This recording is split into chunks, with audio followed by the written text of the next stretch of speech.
So hello guys, welcome to a new video of ISC Economics class 11, and in today's video we are going to be looking at the remaining basic concepts of economics.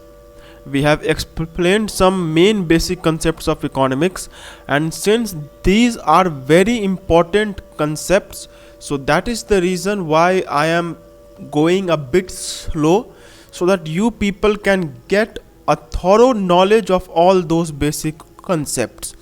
If I go fast, then your chapter will end very soon, but that won't be beneficial. So that is the reason I am explaining these chapters in a very slow manner. As much slow I can go, I am doing it in such a manner. Okay, now today's video is going to start from the basic concept which is known as factors of production. What is this? It is known as factors of production.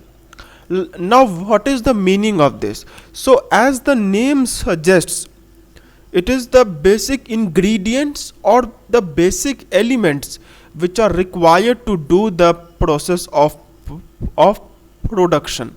Like for example, if you want to cook any dish, then what are the things which you are going to require? You are going to require a stove, okay? You are going to require the main ingredients. You are going to require yourself also, because you are the one who is going to cook. So in each and everything we do, there are certain ingredients or certain elements which are important to us, and these elements are nothing but the factors to do those things.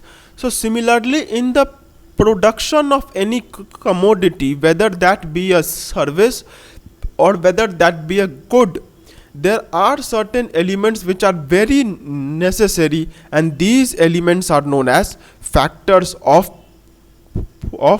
production. Okay, so productive resources are known as factors of production. Means basically what are the resources or what are the elements which we need in order to do production. These are known as factors of production. Okay, what are the basic ingredients? Like if you want to cook Maggi, you will need the Maggi noodles, then you are going to need warm water, you are going to need a stove, you are going to need the spices, you are going to need water, you are going to need the Maggi masala which you are having. So in the similar manner, in order to do production, which you have already known that what is production, the making of goods and services, that is known as production. So in order to do the process of production, what are the things which you are going to require? These are known as factors of production. Now if we simply state that what are the factors of production, then the first one is known as land, the second one is known as labor, the third one is known as capital, and the fourth one is known as entrepreneur or whatever you call it. Some people call it entrepreneur or something like that. I simply call it an entrepreneur. Okay, now first we will come to the first resource, which is the land. Now what does the word land mean? So the word land simply means if in normal language the word land means the jameen, what we call in Hindi. Okay, the geographical land that is known as land in our normal day to day language. But in the context of economics, land includes all those free gifts of nature such as land, forests, minerals, etc., which are commonly called natural resources. So there is something which I want to tell you guys, and that is this, that the headings which we are having, they are not exhaustive, or it is not that the meaning of land is as same as the one which we normally know. No, land is basically a heading, and inside this heading all the elements which we get from nature, like we get forest, we get coal, we get petroleum.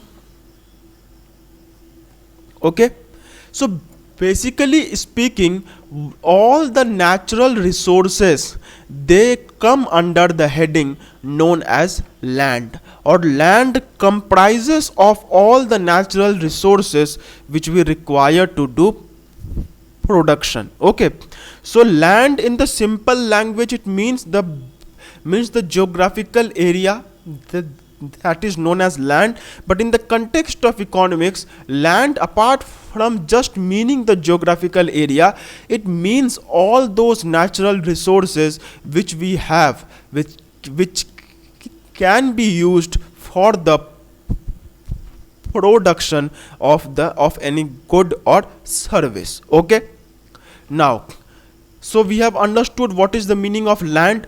Now if we come to the second point, which is labor. So what does the word labor mean to us?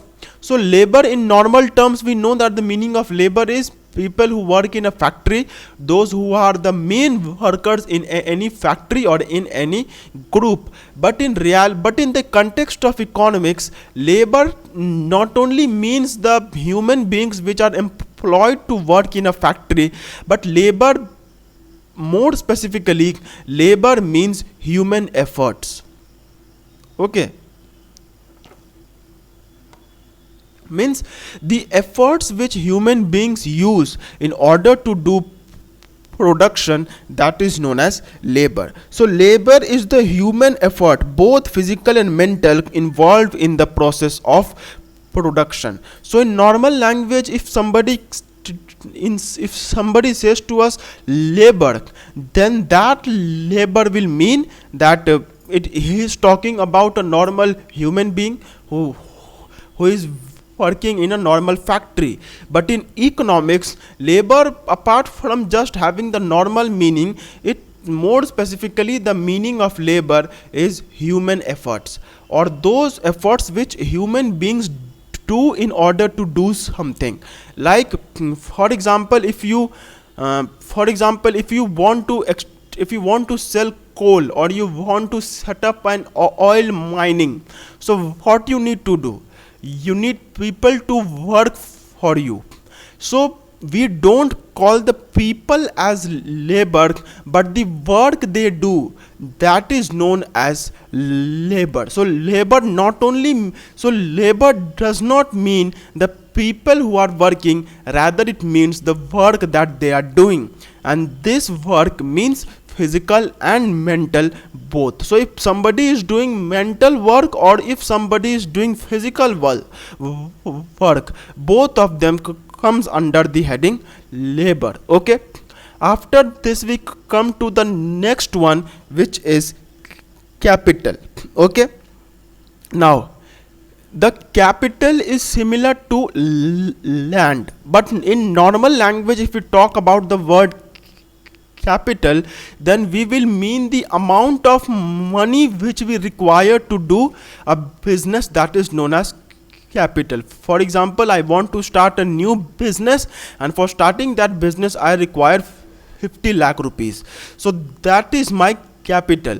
But in the context of economics, capital not only means the money which we require to do a business, but it basically means those man-made resources which we require.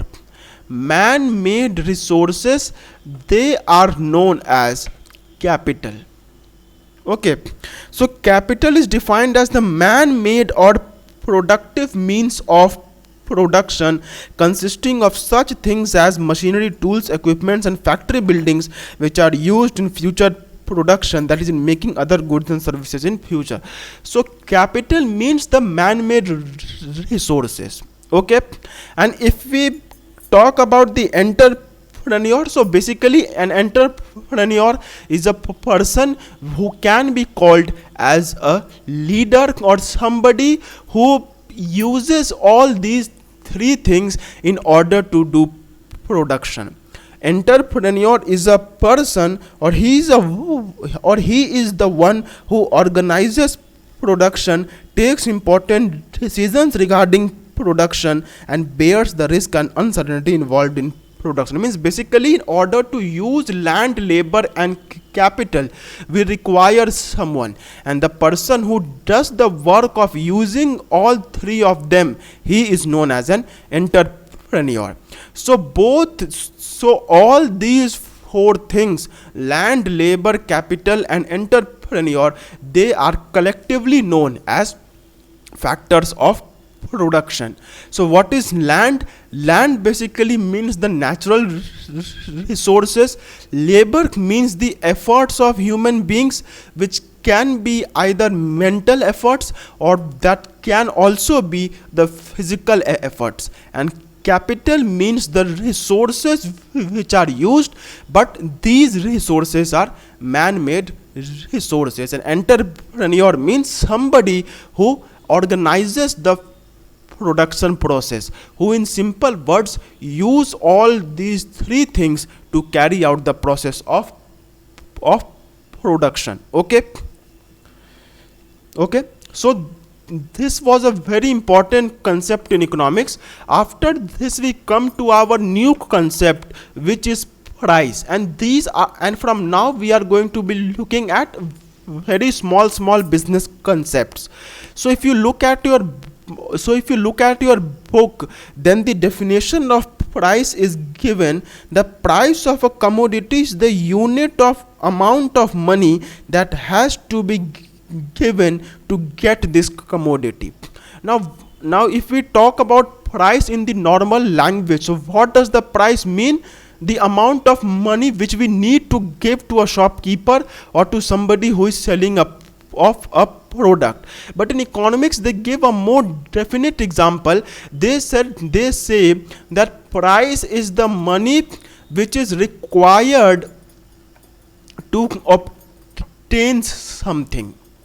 Money required to obtain a commodity, this is known as price. So what is the meaning of price? In order to get any article or to get any service, we require to pay certain amount of money, and the money which we are paying, that money is known as price. Okay, so the price of a commodity is the unit or amount of money that has to be given to get this commodity.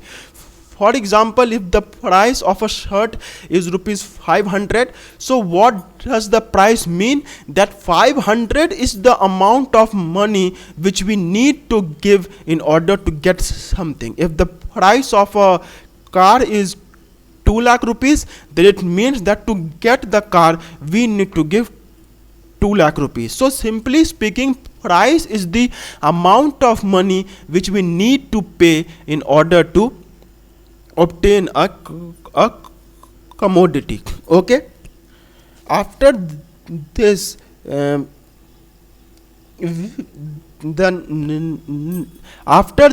next basic concept which we are having is inflation. Now what is the meaning of inflation? So inflation means a situation in the situation where the normal prices of goods increase over a period of time. Like now in the present scenario in India, we are experiencing inflation. So what is basically inflation? Inflation means a situation in which the price of a commodity increases. So according to your book, inflation is generally defined as the process of persistent and appreciable rise in the general price level. So inflation means the increase in the general price of a commodity. Increase in the general price of a commodity over time. Okay, so inflation means increase in the general price of a commodity over time. But a very important thing is to be noted over here, and that is that this general price, it is very important. Now see, the price of a commodity can increase because of two reasons. Either the thing is very less in supply and the demand is very high. Now, what example should I give about this? See, I live in Kolkata, and in Kolkata, during the puja times, okay, if you go to a flower market in the Ashtami or Navami day of the Durga Puja celebration, so if on the first day of Durga Puja, if you buy and if you go to buy a mala or a garland, so that will cost you rupees 15 to rupees 20. But if you go and buy that same garland on the Ashtami or the Navami day of Durga Puja, then that same thing might cost you 40 to 50 rupees. So something which was costing around 15 to 20 rupees on a particular day is now costing 40 to 50 rupees on some other day. So why is this thing happening? So this thing is happening because on the day the thing was costing around 40 to 50 rupees, there were a lot of people who were wanting to buy that thing, but in comparison to their demand, the supply of that thing was very low. So there are a few quantity of any good or services, but the people are wanting those goods and services in huge amount. So when there is a change in demand and supply, then also the prices of a goods can increase. But this thing, that's something which was costing rupees 15 on a particular day, and on the other day the thing is costing us rupees 40, this is non-inflation.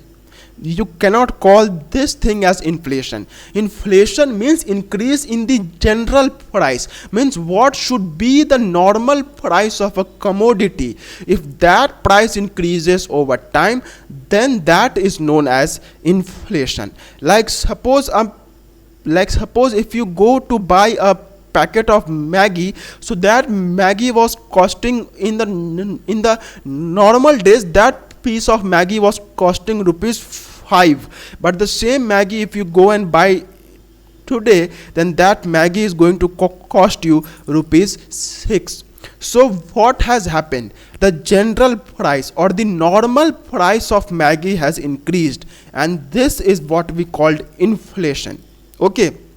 So a very important thing which you need to keep in mind because of inflation is that it has to be in the general price level. Okay, general price has to increase or the normal price has to increase. And this second most important thing is over time.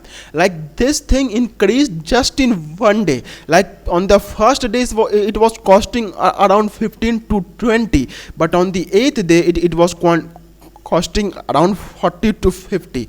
But if you go 2 days after this, so it will again be back to the normal price. So this is not inflation. Why? Because inflation is always over a particular period of time. Inflation is not as such that today the price is increasing but tomorrow the price will decrease. No, the inflation will only be caused when the price increases over a period of time. A sudden increase is not inflation. Okay, now the next concept which I would like to explain to you is the opposite of inflation, which is known as deflation.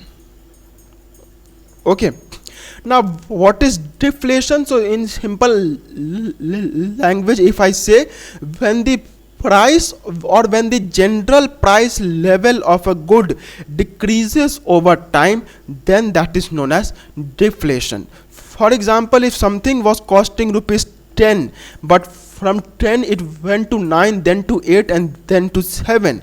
Okay, so from 10 to 9 it went around in 2 months. from 9 to 8 it went around in 3 months, and from 8 to 7 it went around in 4 months. So this is what we call deflation. When over a particular period of time the prices of goods and services decreases, then that is known as deflation. Okay, so there are two basic important things which you need to keep in mind. One is inflation and one is deflation. So what is inflation?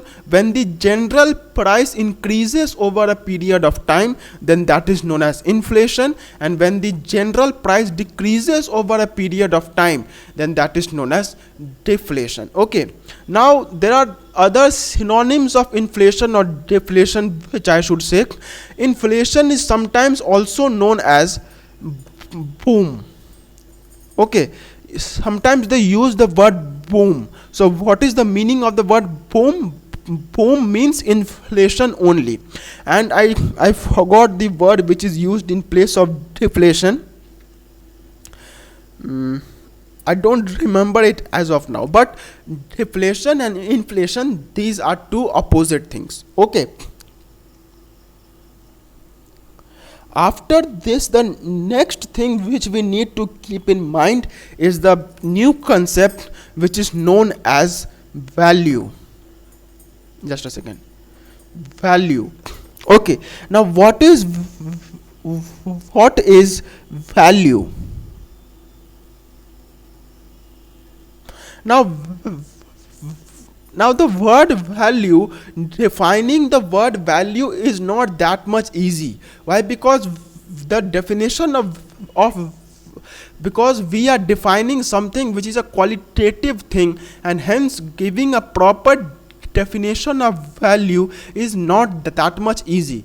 But in simple words, if we say that what is the meaning of value, then we can say how much something is important or the importance of something, that is known as value.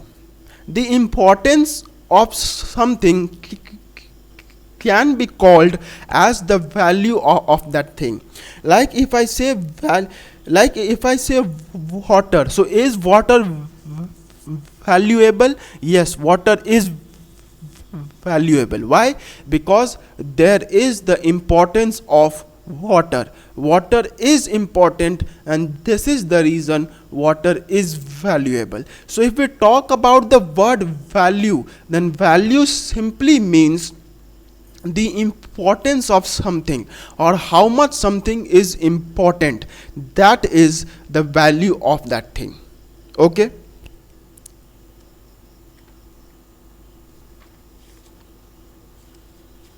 after this we come to our next concept, which is market. Okay, we come to our new concept which is known as market. Now what is the meaning of market? Now in normal terms, market means a place where we go and buy those things which we need. Like you have heard about this Sabji Mandi, that is a market. You have heard about the automobile market where you can go and buy a car. That is a market. So in the normal terms or in the normal language, market means a place where goods and services can be bought and sold. Market in the normal language means a place where the goods and services can be bought and sold.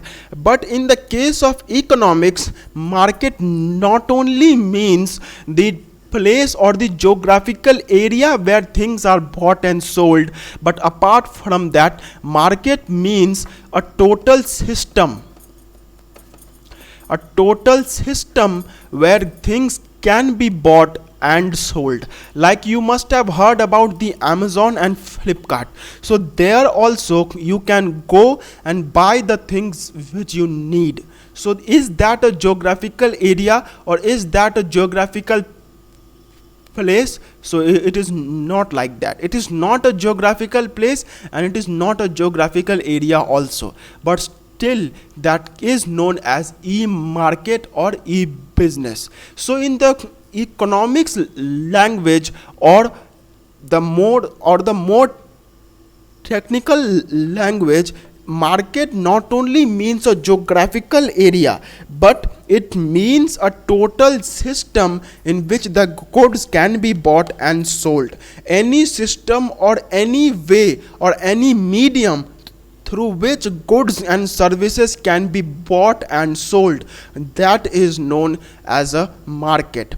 Like on the Amazon and Flipkart app, you can go and buy your goods and services, so that is a market. You can buy your goods and services by calling on a phone or by the teleshopping, where you are told to call on a number, and from there they place your order. So simply speaking, any system through which the goods and services can be bought and sold, that is known as market, and that can be a geographical place, or that might not be a geographical place. Okay. And if we talk about the types of market which we are having, that how many types of market do we have? So depending upon the types of goods which we are selling, we have mainly two types of market. One is known as the consumer market, okay, or the goods market, consumer or goods market, and the other one is known as factor market. So what are these two things? If we talk about the consumer or goods market, so this simply means a market in which the goods and services which are to be used by the normal consumers, they are bought and sold. Like if you go to Amazon, that is a consumer market. Why? Because they sell only those things which are to be used by the normal consumers. Like if we talk about a phone, so where the phone is sold, or the market where the phone is sold, that is known as a consumer market or a goods market. But the components out of which a phone is made, or the basic elements that make up a phone, they are also bought and sold somewhere, but those components are of no use to the normal general public. So that is the reason they cannot come under the heading of consumer market, and therefore they come under the heading of factor market. So factor market basically means the components or the factors or the elements which are required to do production, the place or the market where these things are bought and sold, that is known as the factor market. So there are two types of markets. One is the consumer market and one is the factor market. Consumer market means the place where the goods and services which are to be used by the normal consumers are bought and sold, and factor market means the place where the goods and services which are to be used by the companies or the factories in the production of a particular good and services, they are bought and sold. Okay, so this was the types of markets. So I think I would stop over here, because as of now I have explained a good quantity of basic concepts which was required to be explained. Now the remaining concepts I will explain in another video. Okay, so I'm stopping the lecture over here. We'll meet in another video. Till then, do take very good care of yourselves. Have a very nice day. Take care of yourselves. Bye bye. Jai Hind.